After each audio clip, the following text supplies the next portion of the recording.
ಸುಭಾಷ್ ಶೆಟ್ಟಿ ಹತ್ಯೆ ಪ್ರಕರಣ ನಂತರದಲ್ಲಿ ಕೋಮು ನಿಗ್ರಹ ದಳವನ್ನ ರಾಜ್ಯ ಸರ್ಕಾರ ಸ್ಥಾಪನೆ ಮಾಡಿದ್ದಾರೆ. ಕೋಮು ನಿಗ್ರಹ ದಳ ಅರ್ಥಾತ್ ರಾಜ್ಯದಲ್ಲಿ ಕಾನೂನು ಸುವ್ಯವಸ್ಥೆನ ತರಬೇಕು, ಆ ಉದ್ದೇಶ ಇಟ್ಕೊಂಡು ಮಾಡಿರ್ತಕ್ಕಂಥದ್ದಲ್ಲ. ಏನು ಸಿದ್ದರಾಮಯ್ಯ ನೇತೃತ್ವದ ಕಾಂಗ್ರೆಸ್ ಸರ್ಕಾರ ಒಡೆದಾಡುವ ನೀತಿಯನ್ನು ಅನುಸರಿಸ್ತಾ ಇದ್ದಾರೆ. ಕೋಮು ನಿಗ್ರಹ ದಳದ ಮುಖೇನ ಹಿಂದೂ ಕಾರ್ಯಕರ್ತರನ್ನ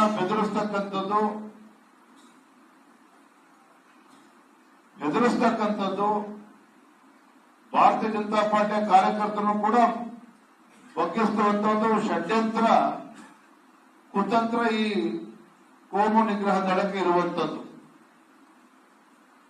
ಒಂದು ಇವತ್ತು ಸ್ಪಷ್ಟಪಡಿಸ್ತೇನೆ, ಇವತ್ತು ಏನೇ ಷಡ್ಯಂತ್ರಗಳು ರಾಜ್ಯ ಕಾಂಗ್ರೆಸ್ ಸರ್ಕಾರ ನಡೆಸಿದ್ರು ಸಹ ಹಿಂದೂ ಕಾರ್ಯಕರ್ತರನ್ನಾಗ್ಲಿ ಭಾರತೀಯ ಜನತಾ ಪಾರ್ಟಿಯ ಕಾರ್ಯಕರ್ತರಾಗ್ಲಿ ಎದುರುಕೊಂಡು ಓಡೋಗ್ತಕ್ಕಂಥ ಪ್ರಶ್ನೆನೆಲ್ಲ ಎಲ್ಲವನ್ನೂ ಕೂಡ ಎದುರಿಸ್ತಕ್ಕಂಥ ಶಕ್ತಿ ನಮ್ಮ ಕಾರ್ಯಕರ್ತರಿಗಿದೆ. ಅದನ್ನೇ ರಾಜ್ಯ ಸರ್ಕಾರ ಮರಿಬಾರದು.